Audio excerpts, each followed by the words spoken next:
CPEC China Pakistan economic corridor अब रुक गया, जिससे भारत को बहुत बड़ा फायदा होने वाला है। ये रुका क्यों, इसके बारे में हम चर्चा करने वाले हैं। हेलो दोस्तों, मैं हूं विवेक और आपका वन स्टेप ज्ञान चैनल में स्वागत है। सबसे पहले तो ये जानेंगे कि ये सीपीईसी है। सीपीईसी एक चाइना का ड्रीम प्रोजेक्ट है जो कि $60 बिलियन वाला प्रोजेक्ट है और लगभग ये 3000 किलोमीटर लंबी सड़क का निर्माण करने जा रहा है, जो कि चाइना से लेकर के पाकिस्तान के लास बलूचिस्तान ग्वादर पोर्ट तक का निर्माण होना है। ये एक चाइना का ड्रीम प्रोजेक्ट है। ड्रीम प्रोजेक्ट कहे तो इसका मतलब ये है कि चाइना अफ्रीका के देशों से व्यापार करना चाहता है, जिसके लिए पाकिस्तान को उसने कर्जा दिया और कर्जा के माध्यम से उससे सीपीईसी सड़क बनवा रहा है और उस पे अपना जो सामान है वो इंपोर्ट करेगा दूसरे देशों में, यानी अफ्रीका के देशों में। चाइना तो बहुत बड़ा पहले से ही बिजनेस के मामले में आगे निकल चुका है, लेकिन अगर ये सीपीईसी वाला प्रोजेक्ट सक्सेसफुल होता है तो यह अफ्रीका के देशों में आसानी से अपना व्यापार कर सकता है। मतलब कोई भी सामान को इंपोर्ट कर सकता है, कोई भी सामान को वहां भेज सकता है। इससे चाइना को बहुत ज्यादा मुनाफा होने वाला है। इसके लिए इस सीपीईसी का निर्माण किया जा रहा है। अब समझते हैं ये रुका क्यों। इसका रुकने का मेन वजह है आतंकवाद।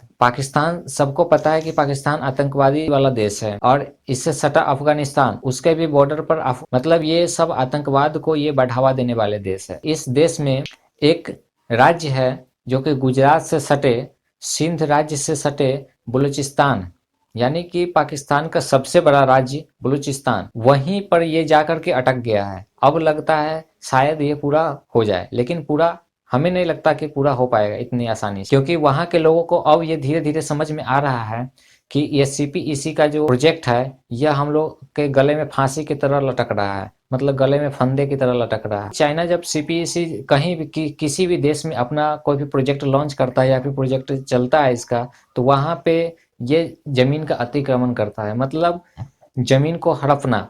ये चाइना की आज से नहीं है, शुरू से ही आदत है। तो इसके वजह से यहाँ पर भी सेम चीज हुआ कि वहाँ के लोगों को जमीन हड़पा गया, जिसके वजह से वहाँ की जनता में आक्रोश आ गया। इसके साथ इसके बाद उसमें आतंकवादी भी शामिल हो गए। हाँ, तो इसमें कई जगह बम ब्लास्ट भी हुए हैं, जिसमें लगभग एक गाड़ी तो आप देख सकते हैं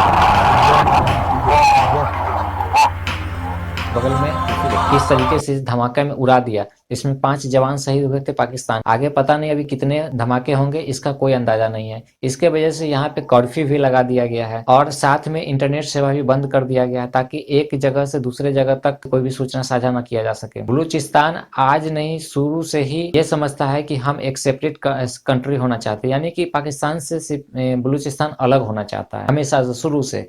इसलिए भी ये मतलब इसमें ज्यादा आगे आ रहा है और सीपीईसी पर रोक लगा रहा है। तो यहीं पर चाइना के जो कर्मी है, वहां पे जो सीपीईसी निर्माण में जो चाइना का कर्मी है, वो उसका कहना यह है कि अगर पाकिस्तान हमें सुरक्षा नहीं दे सकता तो हम उसको कर्ज नहीं देंगे। मतलब पहले से तो चाइना से तो कर्ज लिया ही है, लेकिन कुछ ही आप जब तक हमें सुरक्षा मुहैया नहीं कराएंगे तब तक हम आपको कर्ज नहीं देंगे।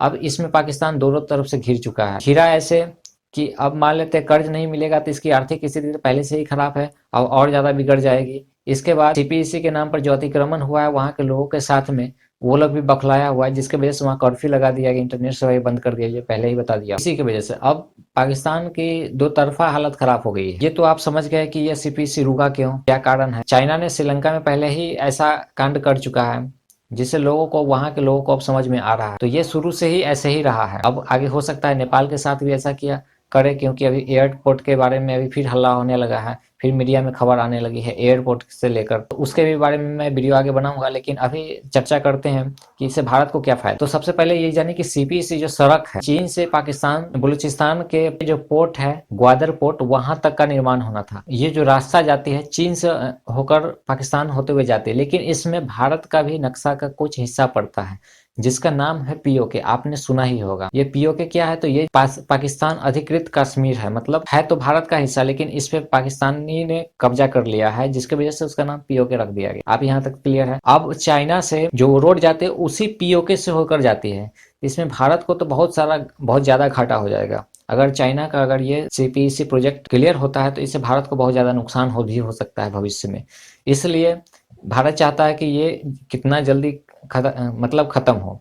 इसके बाद अगर ये सीपीईसी बनता है तो भारत को दूसरा तरफ से भी दिक्कत हो सकता है, क्योंकि ये ग्वादर पोर्ट से वहां से भारत पर कड़ी नजर रखी जा सकती है चीन के द्वारा, ऐसा मानना है। लेकिन अभी जो ये घटना हुआ, यानी कि बलूचिस्तान में जो रोक लगी है वो उसमें चीन का और पाकिस्तान का ये कहना है कि ये भारत के द्वारा भड़काया गया है। वहाँ पे प्रोटेस्ट हुआ है, ये सब भारत के द्वारा भड़काया गया है, क्योंकि बलूचिस्तान के लोगों से बलूचिस्तान वाला मैटर पर कुछ दिनों पहले भी इस पर बहस हो चुकी है भारत के साथ। तो इसके वजह से ये लोग समझ रहे हैं कि भारत ने ही ये कुछ करवाया होगा, लेकिन ऐसा कुछ है नहीं। लेकिन अगर ये प्रोजेक्ट रुकता है तो भारत को तो वाकई बहुत ज्यादा फायदा होने। तो आप समझ गए, पिछले दिनों यानी कुछ दिनों पहले पाकिस्तान में 7 बम ब्लास्ट हुए हैं, जिसमें पाकिस्तान के लगभग 6 सिपाही यानी कि मारे गए। तो सारी बातों में क्या निकल के आते हैं ये आपको मैं शॉर्ट में समझा देता हूँ। बलूचिस्तान पाकिस्तान का एक सबसे बड़ा राज्य है जो कि सेपरेट होना चाहता है, यानी अलग होना चाहता है, कि अपना देश बनाना चाहता है। दूसरा, इससे भारत भी चाहता है कि ये सीपीईसी प्रोजेक्ट रद्द हो जाए, जिसके कारण ये अपना पीओके वापस ले। तीसरा कारण है कि पाकिस्तान कर्जा लेने से बच सकता है अगर, तो उसका फायदा हो सकता है। तो ये वीडियो आपको कैसा लगा कमेंट के माध्यम से हमें जरूर बताइएगा, और वीडियो को ज्यादा से ज्यादा शेयर कीजिएगा, और मेरे चैनल पर नए हैं तो चैनल को सब्सक्राइब जरूर कीजिएगा। मिलते हैं किसी नेक्स्ट वीडियो में, तब तक के लिए जय हिंद।